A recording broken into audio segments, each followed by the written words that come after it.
So you know the Democrats have gone too far when they get a wake-up call from San Francisco? Yeah, yesterday, local Dems there called on the national party to move towards the center, claiming there's a reckoning to be had in the party.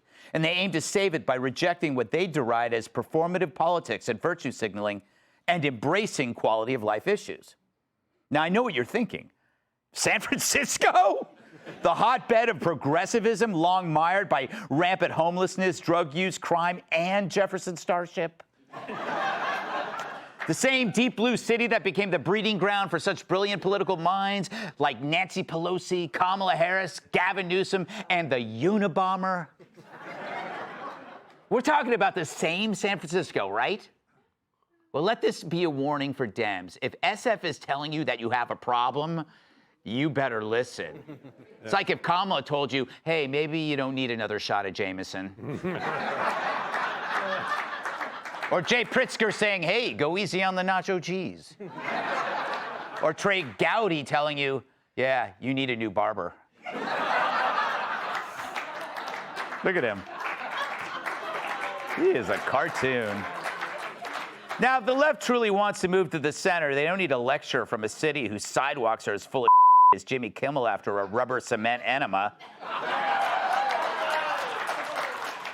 First, they got to drop the identity politics. It's an issue that feeds the false dead-end sense of oppression. Dems cater to victimhood and talk around the edges on every issue, while Donald Trump gets to the heart of them. He told the truth. The border's wide open, inflation's at a record high, Rosie O'Donnell has a mild gravitational pull. Meanwhile, the left remained a hollowed-out party, nurturing the identity politics cult until it ate them from within. Then, Dems now need to stop supporting the bad guys. Not everyone is a lionized victim that will magically move the masses in opposition to Trump. People relate to Robin Hood because he fought corrupt politicians and high taxes, not because he looted Nike. Take the Maryland dad, which is the equivalent of calling bin Laden a Saudi influencer. Yesterday, 4 more Dems landed in El Salvador to greet their favorite gangbanger. I haven't seen so many Democrats excited to travel since Epstein Island. Count it! I'm surprised they didn't discover his gang tattoos themselves while they kissed his ass. But he's just the latest in the Dems' long list of false martyrs. Take Luigi, who the left elevated to folk hero status, or Mahmoud Khalil, the anti-West hobgoblin, who the left treats like Gandhi in a paraglider. Not to mention Michael Brown, Smollett, George Floyd. If Jeffrey Dahmer were alive today, the left would call him an environmentalist for reducing the carbon footprint. Lastly, if the Dems truly want to fix things, they got to drop the act.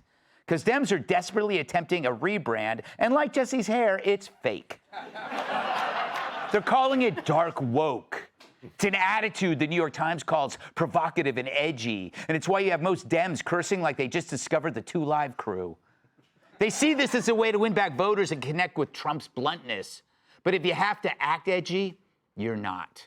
Being provocative works for Trump because that's who he is. Well, that and you created a world so PC, we desperately needed him. So you can't be woke and provocative. That's like being a marathon runner and interesting. But this dark woke BS reveals once again the Dems are as lost as Biden coming back from a bowling alley's men's room. They still want trans kids. They still want open borders. They still want to burn down police stations. Just now they've added swearing. Because they're out of ideas. And why? Well, look under the hood.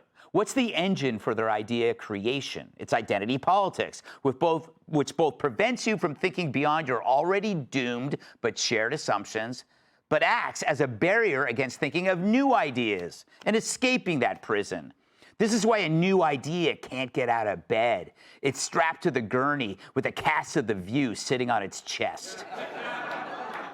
It's kind of like a drug addiction, one that demands all of you.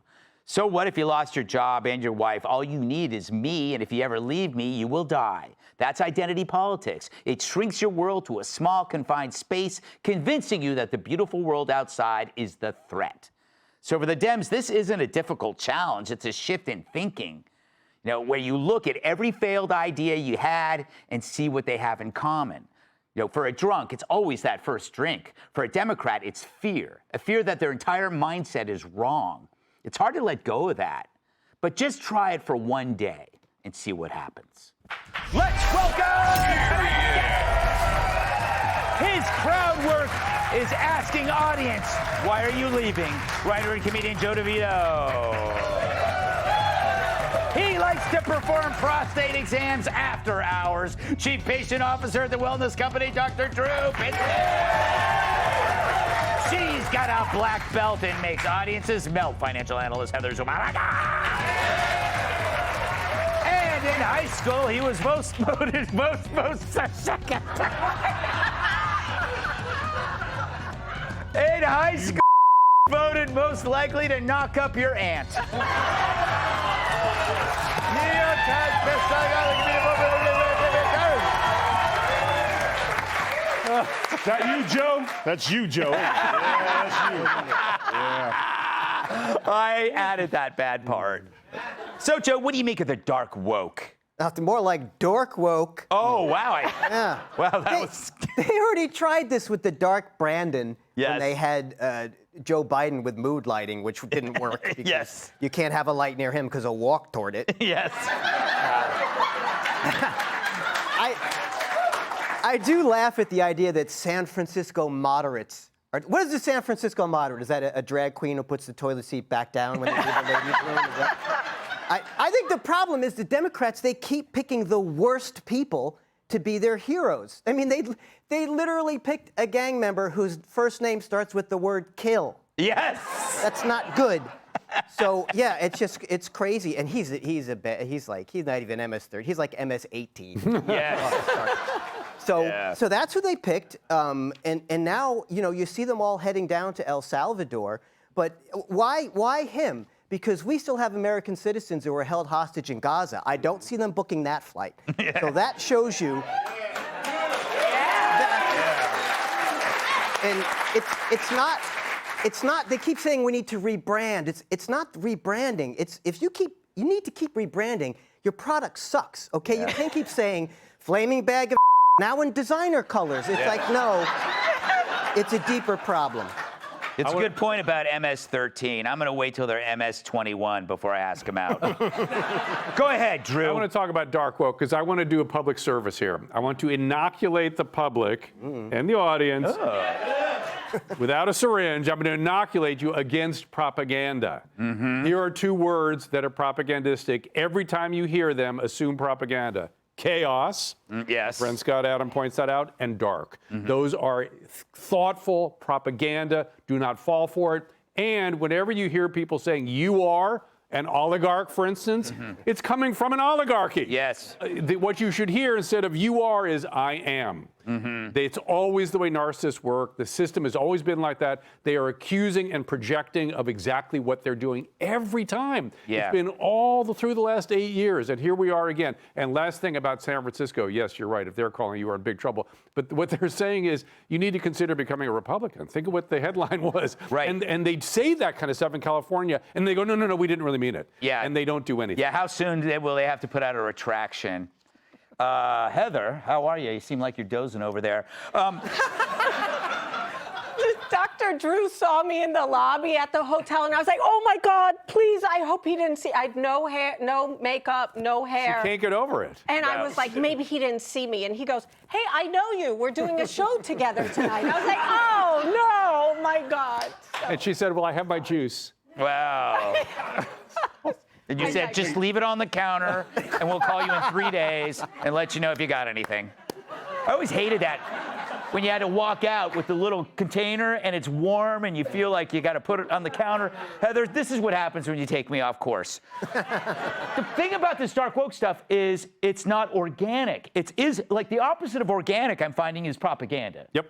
Right. Well, I do like, they're calling it new pragmatism. Is that the name? I do like that they're trying to move more to the middle or the center. They've realized, to Joe's point, that the brand and the messaging is not working. And so I don't know if you mentioned this. I should listen better. The YouGov poll says AOC has 61% approval rating for Democrats, right? The highest of any Democrat unless they've been elected president. So if your new brand ambassador is going to be AOC, then I think it's more than just the messaging and the branding. You also need a new brand ambassador. All right, Tyrus. You mentioned this a long time ago, and it always stuck with me, that they are always dancing around the edges. They don't do the heavy lifting. No. And I think the San Francisco is saying it's time to do the heavy lifting. Well, let's stop giving them so much credit, Greg. Just because one person decided to say, I'm going to write this, it doesn't mean the entire party's changed, and that's the problem. They're a party of activists. So until they get the activists out, there's always going to be this ridiculousness, this dark woke. As a dark person, keep that to yourself. Why don't you go with white woke, or take one of the many colors you stole from the rainbow and make it purple woke, orange woke. Why you got to put that on? Yeah, you know what it is? It's racist. Because they're assuming that something dark is kind of dangerous. Tough, yeah, dangerous. Like they're Darth woke, Yeah. But the thing is the reason why they can't get it, they can't change, and they won't change is because they have no respect for the American people. You guys keep asking, why do they pick the George Floyds? Why do they pick MSN 13 home dad? Because that's what they think of the American people. They think, hey, this is what the average American is like as far as we can tell. So when we take one of their champions, which is always a thug, a person with horrible character, they're going to rally around us because we're trying to help them because they don't read good. And they all want to play in the NBA. And they, what I'm saying? But that's why you pick people like that, because that's who you think represents the dummies who vote for you. So as long as that's where they're at, but again, whose fault is that? You dumb vote for these idiots. Like that's...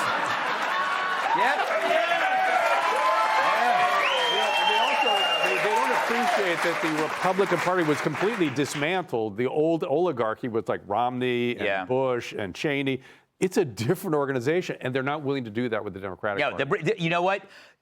Republicans went through their catharsis, and now it's the Democrats, and they'll probably get through it. But I'll just have to wait and see. That's what a host says. We'll just wait. We'll have to leave it there. Nice. Very CNN. Brett Baer, yeah. A woke DA saves a vandal. Click here to subscribe to the Fox News YouTube page to catch our hottest interviews and most compelling analysis. You won't get it anywhere else.